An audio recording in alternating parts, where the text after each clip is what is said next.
Hi, I'm Heinbach. My voice is still a little sore after the marathon of performances I did at Bauhausfest last weekend. I wanted to talk to you in this video about one of these performances, where I used a Quadrophonic Modular setup.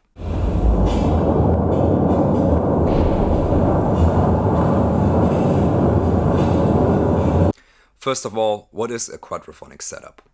Quadrophonic means having 4 speakers instead of 1 with mono or 2 with stereo.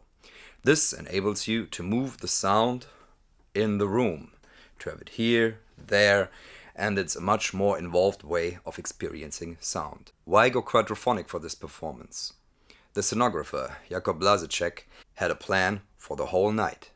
The performance went on for 4 hours with 2 dancers, himself as a performer, and a single wheel performer. At one point I was supposed to come in and play with them for 20 minutes and then leave again. I wanted that to be a highlight, and especially since we've got a large and beautiful space, I thought that being able to pan the sound around in the room would be a great fit. So first I went to the rehearsal space of Tom Beringer, our single wheel performer, and recorded his rings on various surfaces.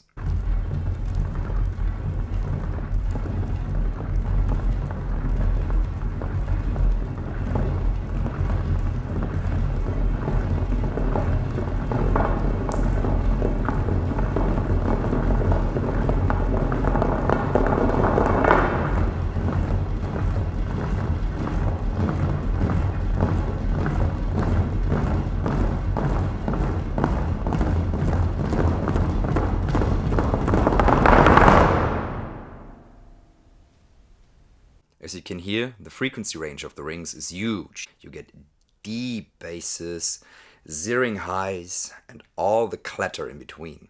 The sound that I ended up using was the ring on carpet. That enabled me to have my own spatialization, because the other sounds had too much reverb already from the lovely room that we used. After some rehearsals at the Technische Universität Berlin, we moved the production to the Bauhaus in Dessau. We set up shop in the bridge that connects the 2 main buildings.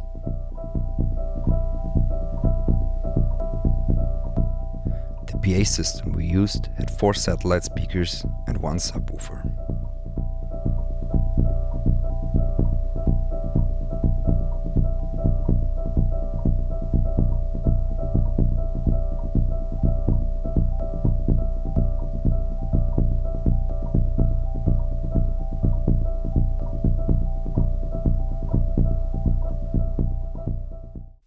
And here's the setup that I used.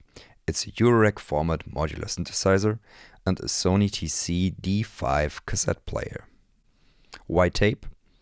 First, I love the sound. I find it adds a nice texture to the recordings of the rings. Second, I wanted a one-function device, something that's simple and reliable.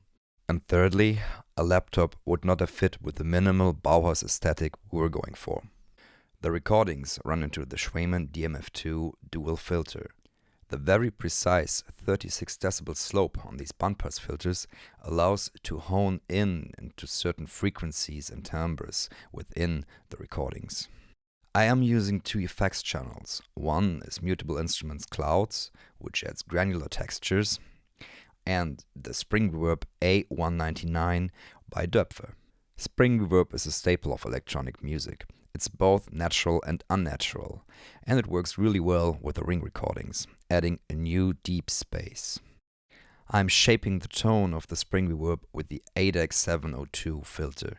I love this filter because it's very musical, has great distortion modes, and with being both high pass and low pass, you can sculpt the sound perfectly. The whole setup is built around the Koma Elektronik Poltergeist, a 4-channel quadrophonic mixer. This is a ridiculously powerful module. You've got control over the quadrophonic field via 4 large rotary knobs, you've got mute and solo buttons on each channel, and CV over all the important parameters. You can play it manually or via external CV, or a mixture of both, as I do. All this functionality comes at a price. the module sucks a lot of power and gets hot. So take care of your power supply specs and keep the case ventilated. I use make noise pressure points to create scenes of different effects settings and filter settings. This way I can morph between different states without having to move 4 buttons at once. Make noise maths is used to modulate the panning. To try and record the performance in a spatiality for this video, I use these Roland CS10EM binaural headphones. These enable you to hear the sound around you if you use headphones on playback. They are used usually for these kind of sensation where people whisper in your ear videos, but they did a good job on this too. I actually wanted to build a binaural head, but this body arrived late, so I just used my own ears. Have a listen.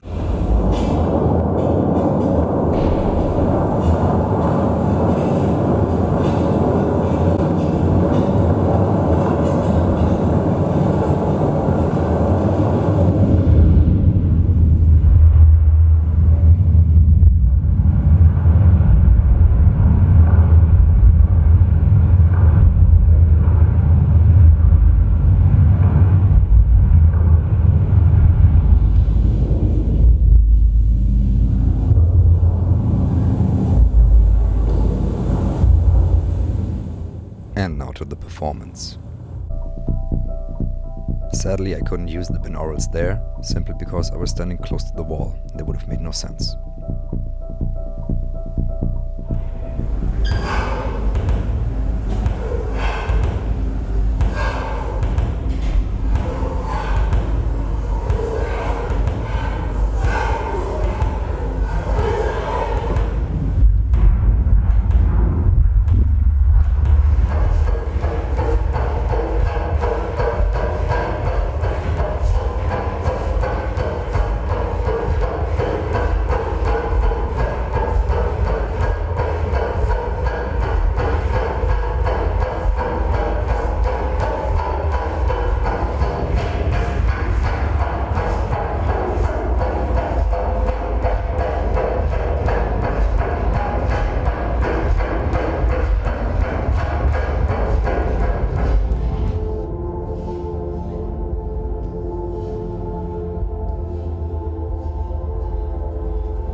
The track that you heard at the end is a collaboration between Adam Murford, aka Morph Beats, and me. He makes fantastic percussion instruments. Go check out his website morphbeats.com.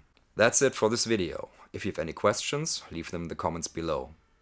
I got a bunch of shows coming up and new releases scheduled for autumn, so check out my website heimbachmusic.com to see what's coming up.